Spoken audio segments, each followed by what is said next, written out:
Assalamualaikum warahmatullahi wabarakatuh.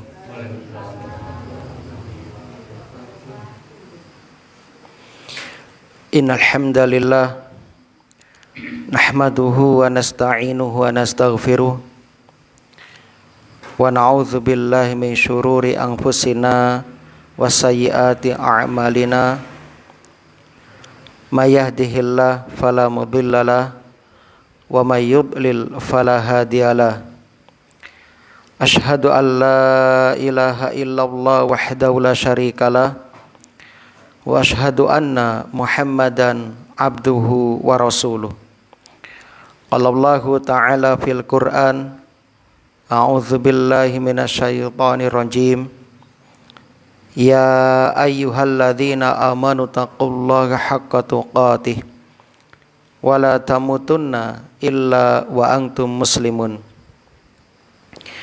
Wa qala ta'ala ya ayyuhalladzina amanu taqullaha wa qulu qawlan sadida yuslih lakum a'malakum wa yaghfir lakum dzunubakum wa may yuti'illaha wa rasulahu faqad faza fawzan 'azima. Amma ba'du. Kaum muslimin dan muslimah rahimani wa rahimakumullah.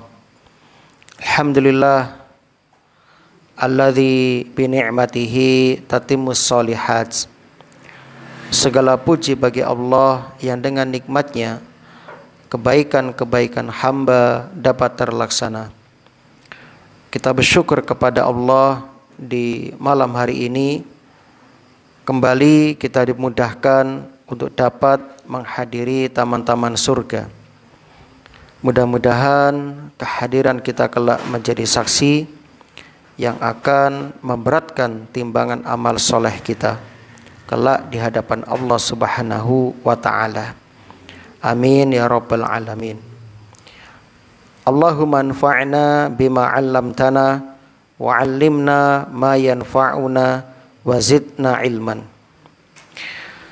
Allahumma inna na'udzubika min ilmin la yanfa' wa min qalbin la yakhsha wa min nafsin la tashba wa min da'watin la yustajabu laha.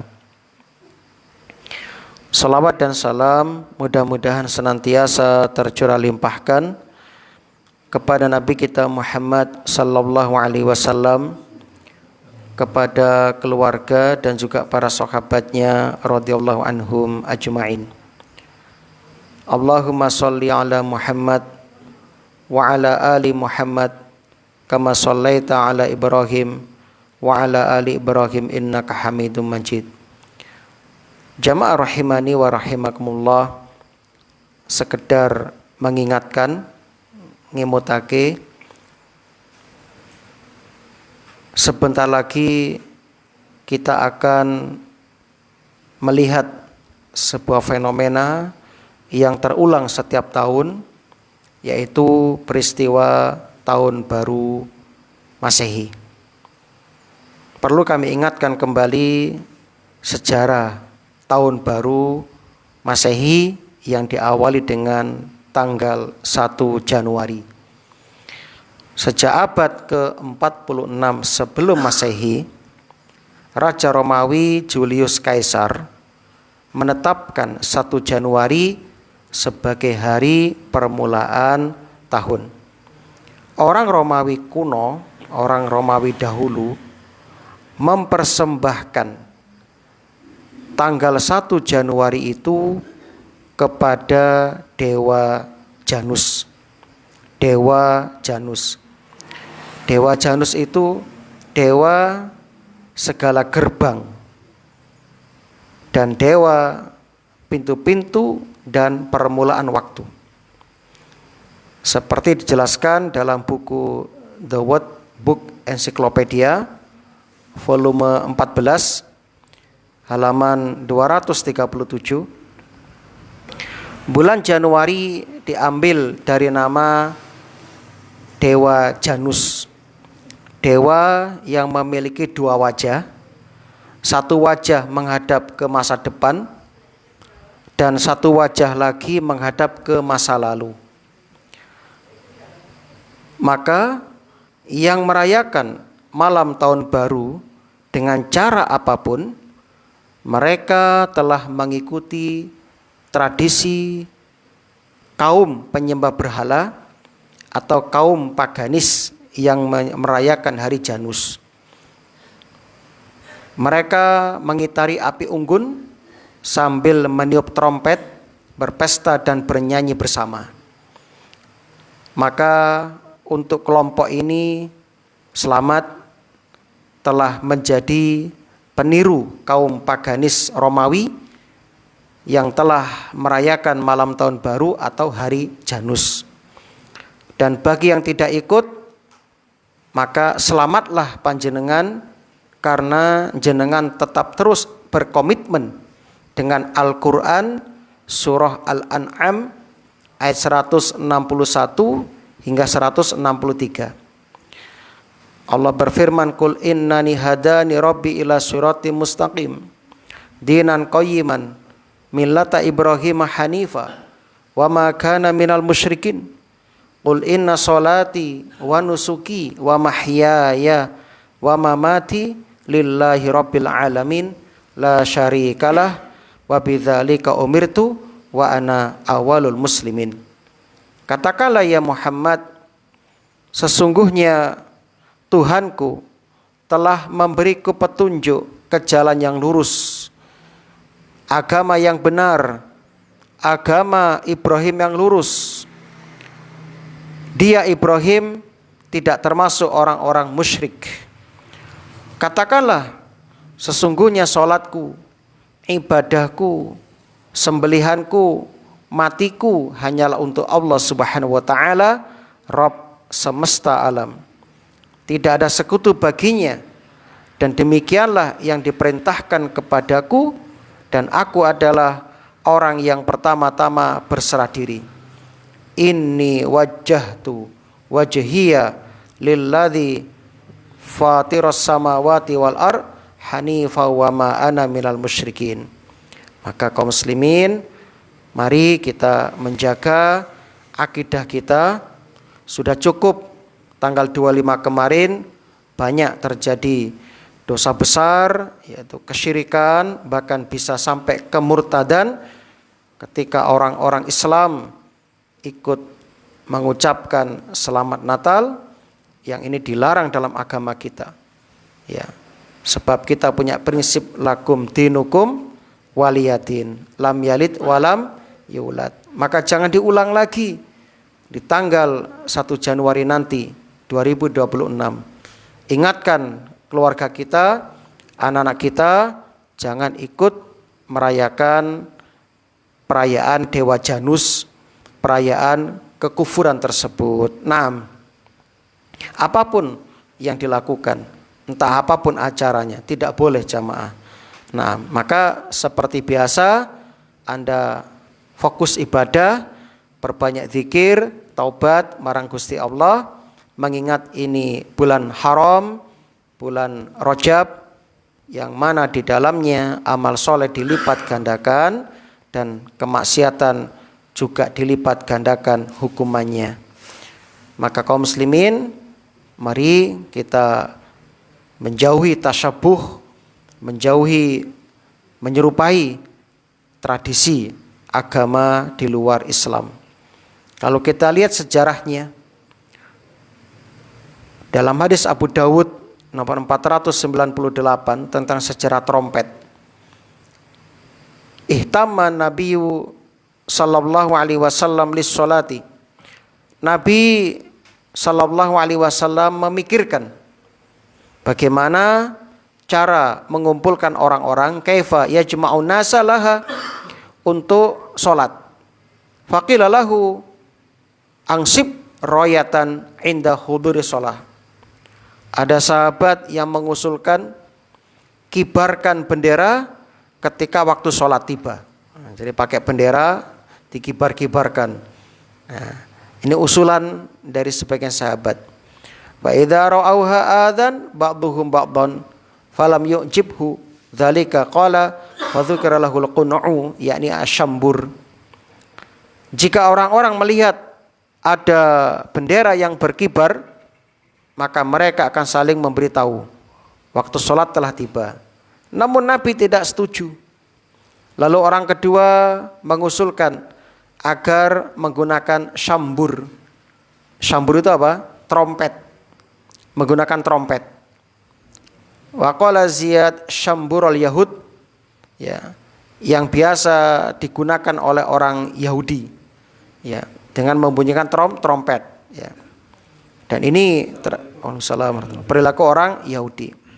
Nabi pun menolak. Lalu orang ketiga mengusulkan, bagaimana kalau menggunakan, ya, nakus. Nakus itu apa? Lonceng. Menggunakan lonceng. Lalu kata Rasul, huwa min amri Nasara, ini tradisi Nasrani. Maka lihat di gereja-gereja Nasrani pasti ada lonceng, ada lonceng. Fansarafa Abdullah bin Zaid bin Abdi Rabbih. Lalu Abdullah bin Zaid bin Abdi Rabbih pulang, ya, tidur, ternyata bermimpi. Dalam mimpinya diajari azan. Lalu diceritakan kepada Nabi, dan ternyata yang mimpi bukan hanya sahabat itu, ada sahabat yang lain juga mimpi yang sama, diajari azan oleh malaikat. Nah, dari hadis ini para ulama mengharamkan jual beli trompet, terutama untuk kebutuhan syiar agama kafir tersebut, sehingga tidak boleh diperjualbelikan. Ya, kalau terlanjur jual beli trompet, kata ulama, hukumnya tidak sah, hukumnya batal, ya.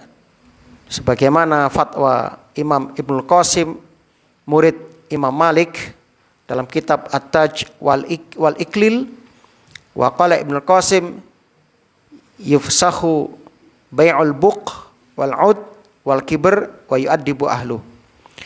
Jual beli trompet, alat-alat musik dan sejenisnya dibatalkan dalam Islam, dan pelakunya diberi sanksi, diberi hukuman oleh pemerintah. Wallahu a'lam bishawab. Jadi kaum muslimin, kesimpulannya, sikapilah pergantian tahun sebagaimana biasanya, apalagi ini tahun Masehi, di situ ada perayaan agama kekufuran, agama syirik, maka kita harus pandai-pandai menjaga diri kita, jangan mudah ikut-ikutan. Nah, apapun yang dilakukan oleh mereka jangan ikut-ikutan. Nah, ini sebagai pengingat sebelum kita melanjutkan membacakan kitab Sahih At-Targhib wa Tarhib.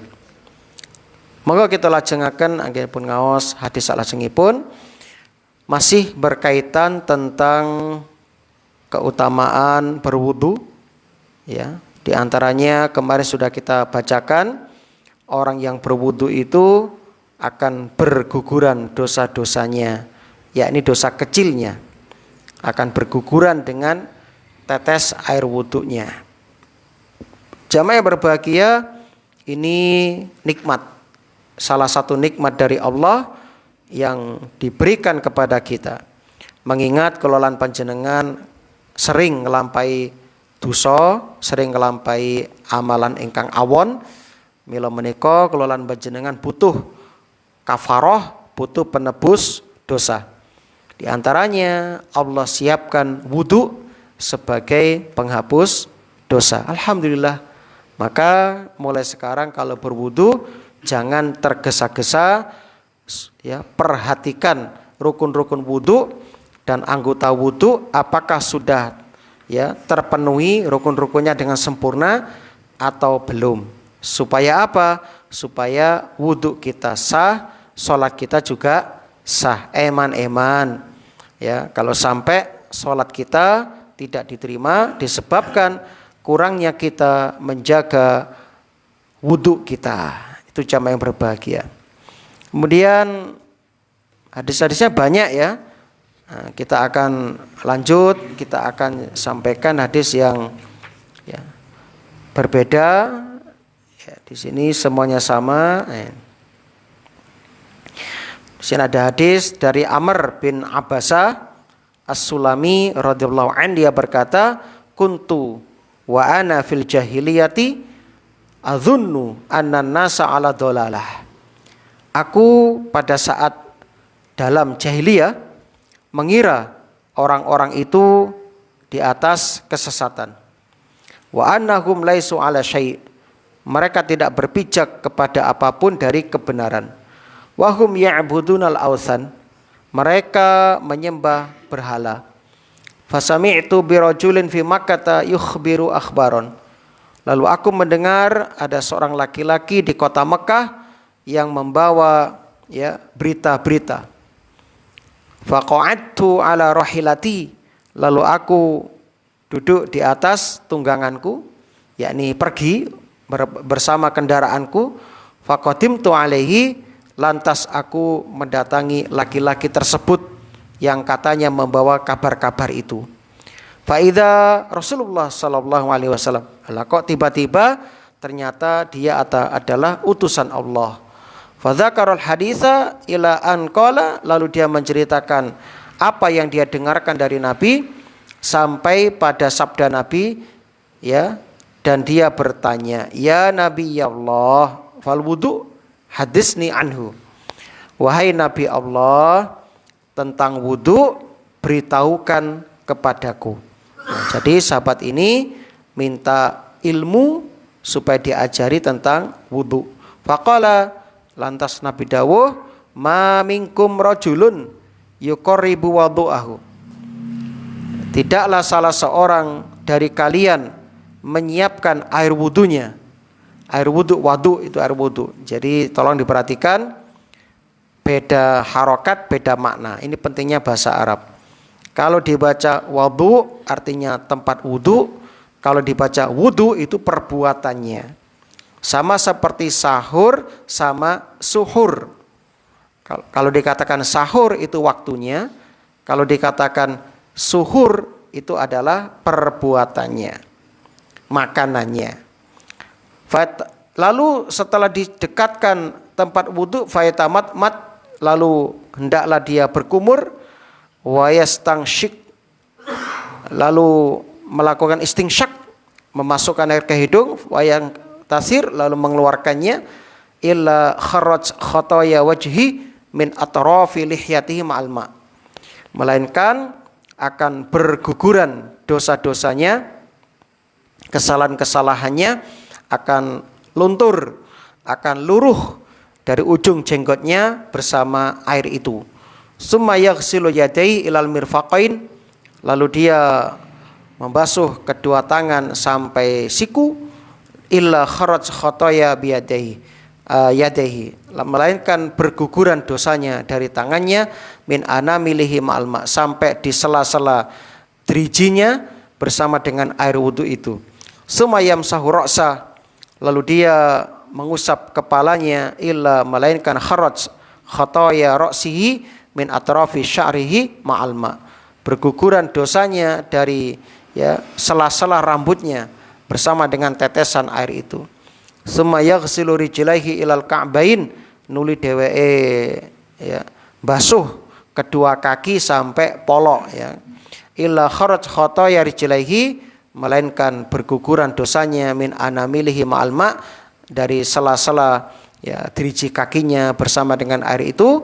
Fa in huwa qama fa shalla, maka jika dia berdiri dan salat, fahamidallahu ta'ala wa asna alaih, lalu memuji Allah, menyanjung Allah, wa majjadahu billadhi huwa lahu ahlun, lalu dia pun ya memuliakan Allah, sedangkan Allah memang satu-satunya zat yang memang layak untuknya, ya, untuk dimuliakan, disanjung, dipuji. Wa farragha qalbahu lillah, dan dia memfokuskan hatinya kepada Allah, khusyuk ketika salat, mboten grambyang pikiranipun.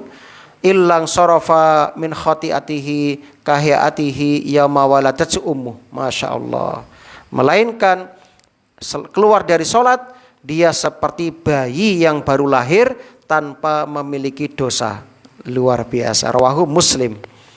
Hadis ini jamaah sudah bisa dipahami dengan gamblang tentang keutamaan memperhatikan adab-adab wudu. Diawali dengan membasuh kedua tangan, ya, sebelum dimasukkan ke tempat wudu, kemudian mengambil air, ya, untuk berkumur, bersiwak, ya, atau sikatan, kemudian memasukkan air ke hidung, lalu dikeluarkan, disedot sampai teng gitu kan, ya, lalu dikeluarkan.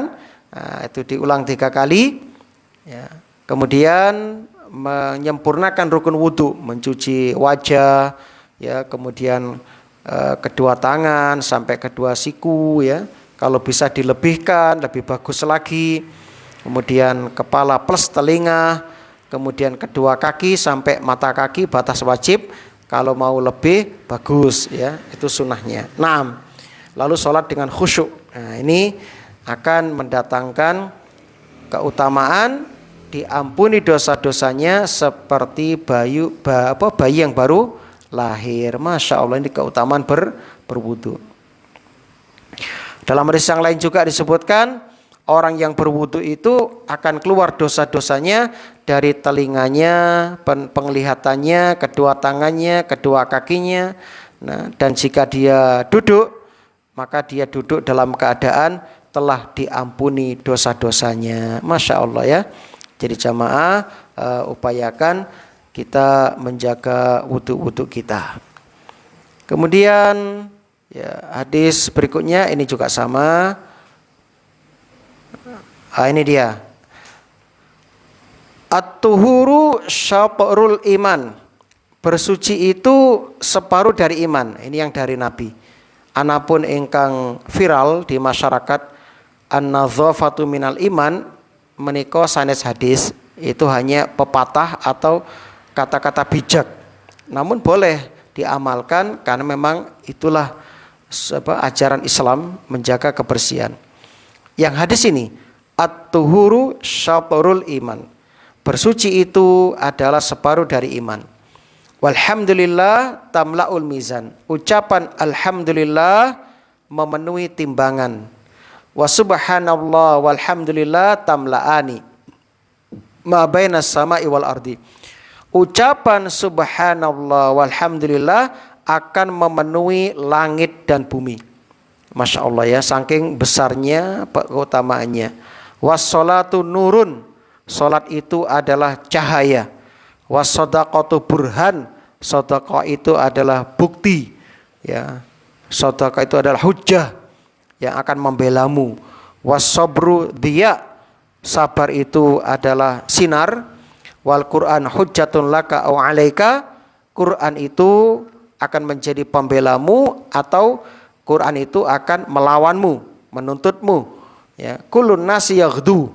Setiap orang itu keluar di pagi hari, fabai'u nafsah, ada yang menjual dirinya, famu'tiquha, ada yang menyelamatkan dirinya, memerdekakan dirinya, au mubikuha, atau justru menjerumuskan dirinya dalam kebinasaan.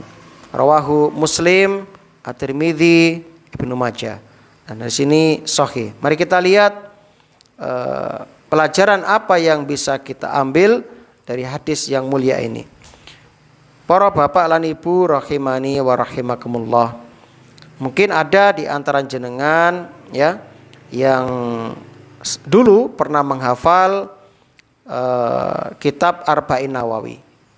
Hadis ini disebutkan dalam kitab tersebut, yaitu nomor 23.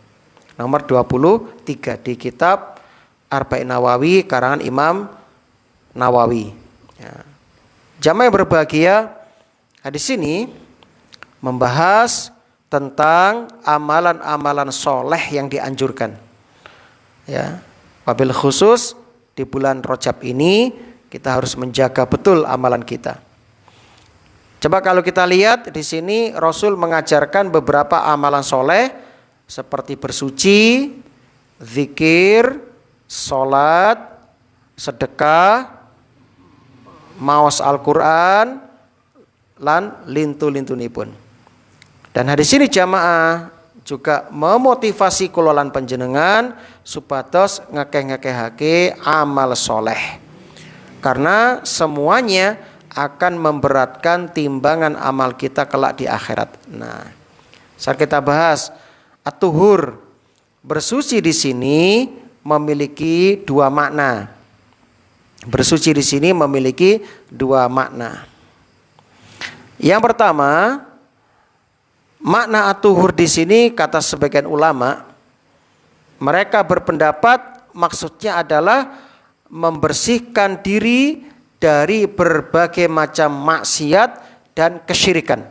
Jadi makna tuhur yang pertama adalah membersihkan diri dari segala bentuk ya maksiat dan kesyirikan. Jamaah yang berbahagia, nalika kulolan panjenengan kepingin nyempurnaake iman kulolan panjenengan. Kalau kita ingin iman kita sempurna, kita harus melakukan at-takhliyatu qabla at-tahliyah. At-takhliyah artinya pembersihan, pengosongan. Jadi kita harus kosongkan diri kita dari segala bentuk ya kemaksiatan. Harus kita bersihkan diri kita dari segala bentuk kemaksiatan, terutama kesyirikan. Baru setelah itu at-tahliyah, kita hiasi diri kita dengan amal soleh, dengan amal kebaikan. Itu jamaah yang berbahagia. Ya, dan ini penting jamaah, sebab bebas dari syirik ini syarat mutlak seseorang untuk masuk ke dalam surga. Ya, kalau kita naudzubillah, mungkin nggih kelolaan panjenengan dipun jagi kalian Allah, nalika kelolaan panjenengan sedo wafat ya, mati membawa kesyirikan, tidak bertaubat dari kesyirikan tersebut, maka tidak akan masuk surga. Tidak akan masuk surga. Tuh. Jadi monggo nikmat iman ini dijaga betul, jangan sampai lepas, ya sampai lepas, jangan sampai hilang. Makanya jangan ikut-ikutan orang-orang yang awam, ikut mengucapkan salam Natal kayak kemarin ya, ikut merayakan perayaannya orang ya penyembah dewa. Masa Anda ridho dengan hal itu? Jangan kaum muslimin, jangan ya, jangan mengundang murka Allah Subhanahu wa ta'ala. Kalau pingin bakar-bakar hari yang lain masih banyak. Sekarang pun nggak apa-apa, saya diajak juga mau. Misalnya ya, Ustadz saya punya kolam misalnya, tombro, wae ngunduh, monggo pun, nggak usah ngenteni setahun sepisan kan begitu. Ya, maka silahkan ya, yang mau bakar-bakar ya silahkan. Malah enak ya, lebih murah kalau di luar momen-momen itu ya. Nah, jadi jamaah jangan ikut-ikutan. Nah, kita bersihkan diri kita. Kita harus bergantung hanya kepada Allah, bukan kepada makhluk. Kita beribadah hanya kepada Allah, ya, bukan untuk mendapatkan sanjungan makhluk. Jangan. Inilah maksud dari at-tuhur, membersihkan diri, menyucikan diri. Ikhlas ketika beribadah, mboten niat pamer, tidak ingin mencari sanjungan manusia. Percuma mencari sanjungan manusia. Manusia tidak punya surga dan neraka, jamaah. Kalau kita ibadahnya riya, ingin dipuji manusia, ingin dilihat manusia, maka nanti di akhirat kita dipaksa oleh Allah untuk minta pahala dari mereka yang dulu di dunia kita riya dengannya. Na'udzubillah min dzalik. Kemudian jamaah yang berbahagia, makna at-tuhur yang kedua adalah bersuci ya secara lahiriah, sebagaimana yang kita pahami, kita ketahui, seperti berwudu, mandi junub, tayamum, itu ya. Ini maksudnya. Sehingga makna iman pada di sini adalah sholat, ya. At-tuhur syatrul iman. Bersuci itu separuh dari sholat, begitu. Ini boleh. Memang dalam Al-Quran Allah terkadang menyebutkan sholat dengan kata iman. Nah, jadi memang betul itu jamaah. Jadi bersuci itu setengah dari sholat. setengah dari sholat. Nah, itu jamaah yang berbahagia. Naam. Masih ingat ya, dalam Al-Quran ketika Allah memerintahkan untuk memindah arah kiblat dari Baitul Maqdis ke arah Ka'bah, Allah menyebut dengan kata iman. Allah tidak akan menyia-nyiakan iman mereka. Maksudnya apa? Lihat sebab turunnya ayat. Ketika arah kiblat dipindah, sahabat saling ngobrol. Aduh, kiblat dipindah. Terus ya iman dari sholat saudara kita yang kemarin-kemarin gimana itu? Apalagi sudah mati. Biar sholatnya. Nah, akhirnya Allah turunkan firman surat Al-Baqarah tadi. Allah tidak menyia-nyiakan iman mereka. Maksudnya apa? Sholat mereka. Nah, begitu jamaah yang berbahagia. Dalam surat Al-Baqarah ayat 144. Wa ma kana Allah 143 ya. Wa ma kana Allahu liyudhi'a imanakum. Allah tidak akan menyia-nyiakan imanmu. Maksudnya apa? Sholatmu yang kamu lakukan sebelum arah kiblat dipindah ke Ka'bah. Nah, itu jamaah yang berbahagia. Jadi itulah makna at-tuhur dalam hadis ini. At-tuhuru syatrul iman. Nah, kenapa ditekankan ini jamaah? Nyuwun sewu, Rasul ingin memberikan pelajaran dan isyarat kepada kita. Masih banyak orang-orang yang sholat tidak diterima disebabkan tidak menjaga wudunya.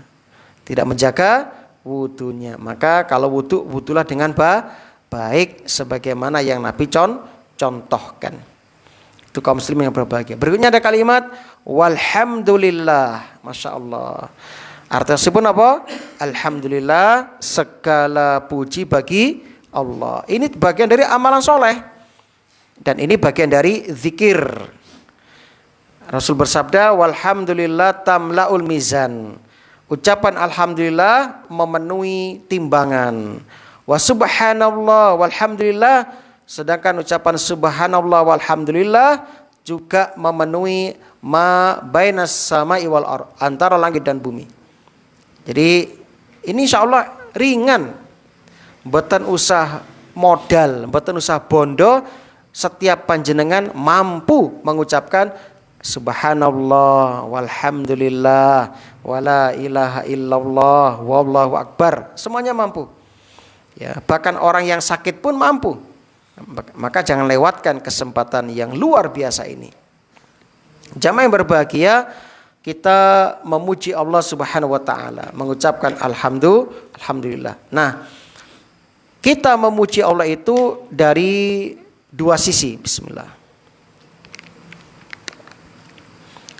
Alhamdulillah. Pertama, kula lan panjenengan muji Gusti Allah karena kemuliaan sifat-sifat Allah yang maha tinggi. Yang pertama. Yang kedua, kita memuji Allah Subhanahu wa taala karena berbagai macam kenikmatan yang Allah berikan kepada kita.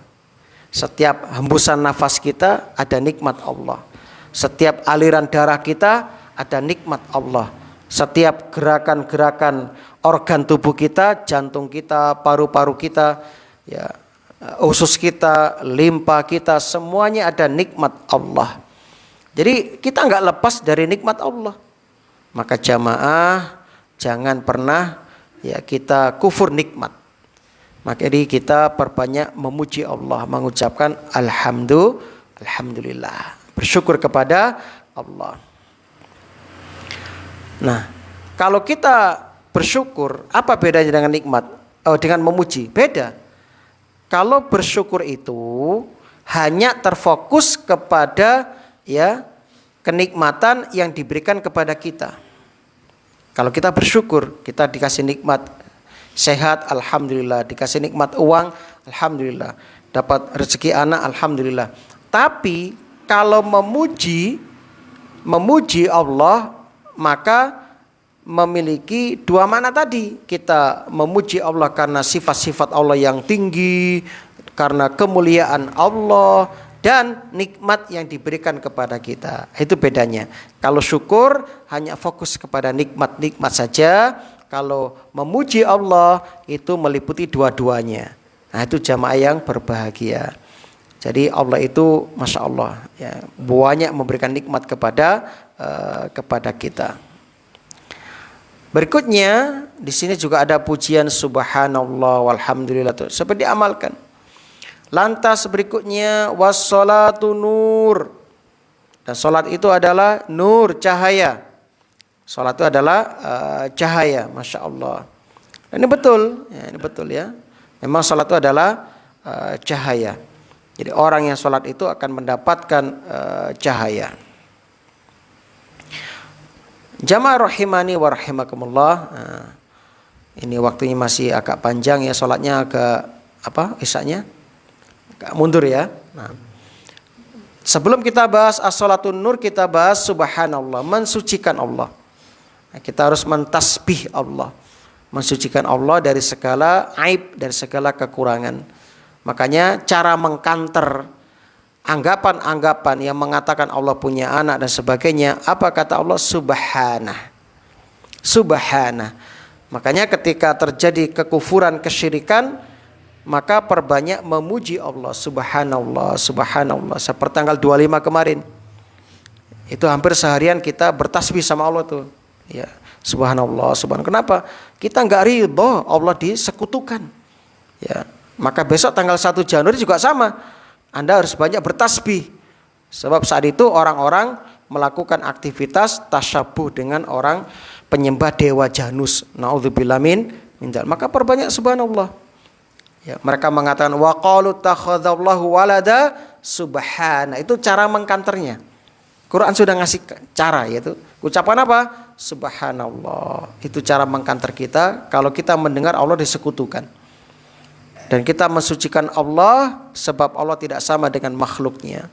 Laisa kamitslihi syai'un. Laisa kamitslihi syai'un. Nah, itu kaum muslimin yang berbahagia. Salat, wassalatun nur. Salat adalah cahaya. Maksudnya pun apa? Maksudnya ada dua jamaah. Yang pertama, salat adalah cahaya. Cahaya di sini adalah cahaya secara hakiki. Ya.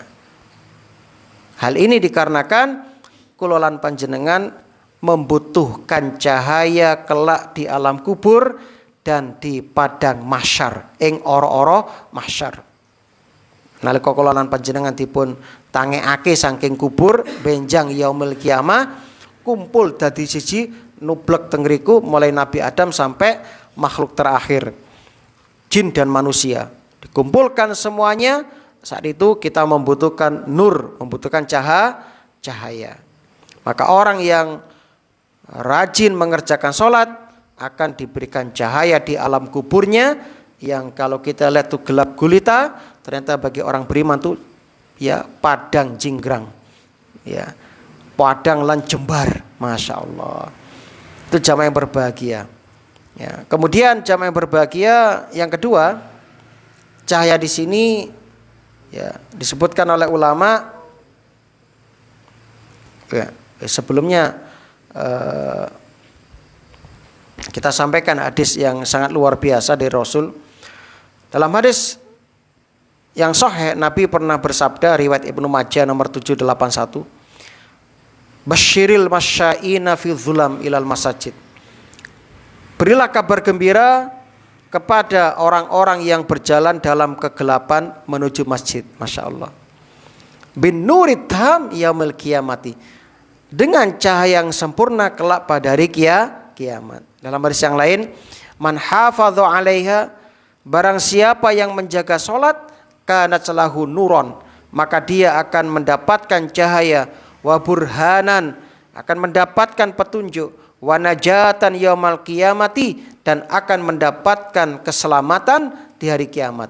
Wa man lam yuhafid 'alaiha, barang siapa yang tidak menjaga salat, lam yakun lahu nur, dia tidak akan mendapatkan cahaya, wala burhan, tidak mendapatkan petunjuk, wala najah, tidak mendapatkan keselamatan, wa kana yaumal qiyamati ma'a qarun, maka di hari kiamat dikumpulkan bareng Qarun, wa Fir'aun bareng Fir'aun, wa Haman bareng Haman, wa Ubay bin Khalaf, dan bersama Ubay bin Khalaf. Hadis riwayat Ahmad nomor 6576, hadisnya sahih. Masya Allah jamaah ya. Korun tidak sholat. Kenapa? Sibuk menghitung hartanya. Fir'aun tidak sholat. Kenapa? Bangga dengan kerajaannya. Haman, panglima perang Fir'aun tidak sholat. Sibuk dengan jabatannya.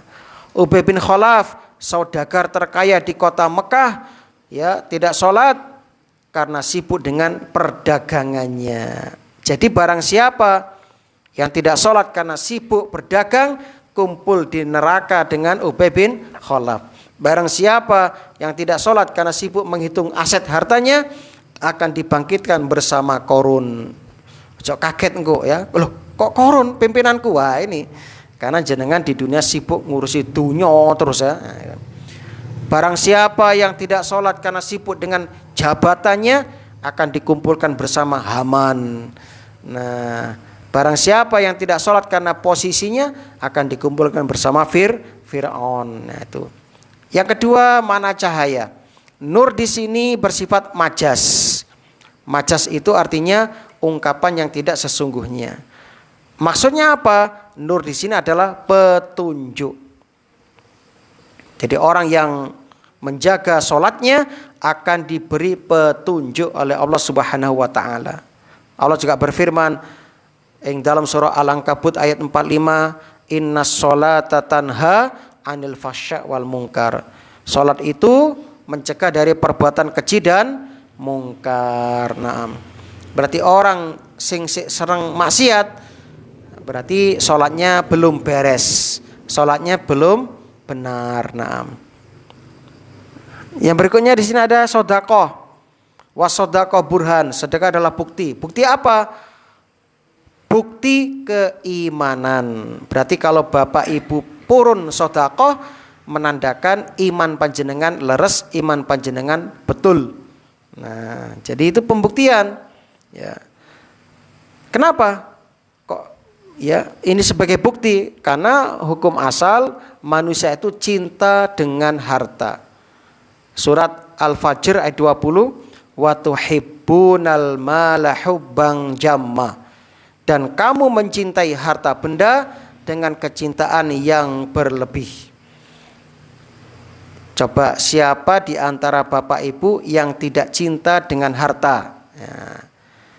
Kalau jenengan mengatakan kula mboten seneng dunya, berarti jenengan sanes menungso. Nah, tidak normal jenengan berarti. Oh, anak kecil aja seneng duit kok, masa sing tuwek tahu cilik gak seneng duit kan begitu kan. Pasti seneng. Nah, seneng. Nah. Bahkan Allah dalam surat Al-Adiyat mengatakan wa innahu lihubbil khairi lasyadid, dan sesungguhnya dia sangat bakhil karena cintanya kepada harta. Khair itu apa? Harta. Namanya sunatullah. Sunatullah. Lihat itu, ada seorang pejabat yang Masya Allah kekayaan sudah 200 sekian triliun, tapi sih kurang ya, padahal wis tuwek ya. Apa itu siapa namanya, binsar itu kan ya. Nah, itu kan kedunyan banget itu kan ya. Wis tuwek sih pengen menguasai ya. Naudzubillah min dzalik, entek rusak negara gara-gara satu dua orang itu ya. Bayangkan Pak, kita nggak pernah mikir duit sakmono akeh ya, 200 triliun kaya apa Pak? Ngono sik kurang ae, masih wis mlakune dituntun wis tunak-tunuk sik kurang, sik engkres sik sombong. Naudzubillah min dzalik. Mben nang neraka kaya apa hisabnya itu kan ya. Semoga lah dapat hidayah. Sak gurunge mati masuk Islam terus diwakafne nang Islam dunyane. Amin ya rabbal alamin. Siapa ngerti ya? Kan gak ngerti tuh. Senajan dhewe sakniki kafir kan. Siapa tahu nanti dapat hidayah kan begitu. Nah, jadi jamaah berbahagia, hati-hati. Semakin banyak hartanya, semakin berat hisabnya. Jadi kalau jenengan punya harta, sik gelem berbagi, niku tandane pun jenengan imannya leres, imannya bener. Sebab Nabi bersabda, la yajtami'u syuh wal iman fi qalbi abdin abadan. Terus Kanjeng Nabi, tidak akan berkumpul sikap kikir, sikap medit dan keimanan di dalam hati seorang hamba selamanya. Nah, jadi nggak akan bertemu Pak antara ya medit dengan iman nggak akan bertemu. Nah, maka untuk mengikis itu jadilah orang yang dermawan, ingkang loman, yang mau berbagi. Nah, bahkan nanti jenengan akan mendapatkan yub-yuban, naungan dengan sedekah kita. Nabi bersabda dalam hadis Ahmad ya, yang ya sahih, kullu mri'in fi dhilli shadaqati hatta yusalla bainan nas. Setiap manusia akan dibawa naungan sedekahnya sampai Allah memutuskan hukumannya. Nah, itu jamaah yang berbahagia. Nah, masih banyak lagi ya penjelasan dari para ulama tentang ini. Yang terakhir, wasobru dia, masih ada. Sabar itu adalah sinar. Ya, sabar adalah sinar. Ya, cahaya dengan sinar beda, Pak. Cahaya sesuatu yang terang tanpa disertai dengan panas, itu cahaya. Ya. Tapi kalau sinar, sesuatu yang terang disertai dengan panas. Buktinya mana? Buktinya Al-Quran surat Yunus ayat 5. Wa huwallazi ja'ala syamsa diya'an wal qamara nuran. Dialah Allah yang menjadikan matahari bersinar, dia, sehingga matahari memiliki sinar, cahaya plus panas. Wal qamar nuron, dan Allah menjadikan bulan itu bercahaya. Sebab bulan itu tidak punya sumber panas, tidak punya sumber cahaya. Itu hanya pantulan saja. Makanya bulan lebih dingin. Matahari itu panas. Ya. Itu jamaah yang berbahagia. Jadi sabar itu adalah dia, sinar. Dan memang sabar itu berat. Sabar dalam ketaatan, sabar dalam meninggalkan maksiat, sabar dalam menghadapi musibah yang menimpa kita. Nah, begitu. Taib, yang terakhir Al-Quran. Al-Quran itu jamaah bisa menjadi hujjah bagi kita, menjadi pembela kita, juga menjadi bumerang bagi kita. Kalau kita mengamalkan Al-Quran, membaca Al-Quran, mengamalkan Al-Quran, yang dihalalkan kita halalkan, yang diharamkan kita haramkan, maka kita akan mendapatkan syafaat Al-Quran. Tapi sebaliknya, kalau kita ya satru dengan Al-Quran, mboten nate maos Al-Quran, yang dihalalkan Quran malah diharamkan, yang diharamkan malah dihalalkan, ini dia, Anda akan digugat di akhirat oleh Al-Quran, ya, dihujat nanti jenengan. Yang terakhir, kullun nasi yaghdu fa ba'i'u nafsa fa mu'tiqa aw mubiqa. Manusia itu setiap hari ada yang membebaskan dirinya dengan beriman, beramal soleh, ada yang membinasakan dirinya dengan bermaksiat kepada Allah Subhanahu wa taala. Alhamdulillah, semoga ini bermanfaat. Subhanakallahumma wa bihamdika asyhadu an la ilaha illa anta astaghfiruka wa atubu ilaik. Assalamualaikum warahmatullahi wabarakatuh.